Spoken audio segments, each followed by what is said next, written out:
मुंबईवर दोन व्यापाऱ्यांचा डोळा आहे. उद्धव ठाकरेंनी निशाणा साधलाय. भाजपला मुंबई गिळायची आहे असं उद्धव ठाकरेंनी म्हटलंय.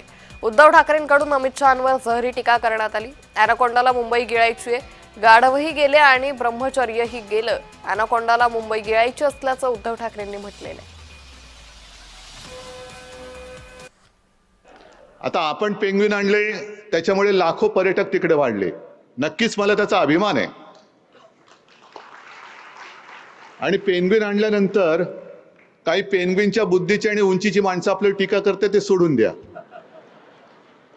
पण अॅनाकोंडा म्हणजे सगळं गिळणारा साप, आणि तो आज येऊन गेला इकडे, भूमिपूजन करून गेला. त्यानं मुंबई गिळायची. बरं, गिळणार ती गिळणार, तुला कशी गिळून देतो बघतो. नाही, तुझं पोट फाडून बाहेर आलो तर नावाचं नाही. आपल्याला तर अख्खी मुंबईच नव्हे तर अख्ख्या महाराष्ट्रामध्ये हे काम करायचे, आणि त्याची सुरुवात मुंबईपासून करायची. कारण मुंबईवरती कोणाचा डोळा तुम्हाला माहितीये, खास करून दोन व्यापाऱ्यांचा. नाही, ते तुमच्या मनातलं मला माहितीये, पण ते मी माईकवर नाही बोलू शकत.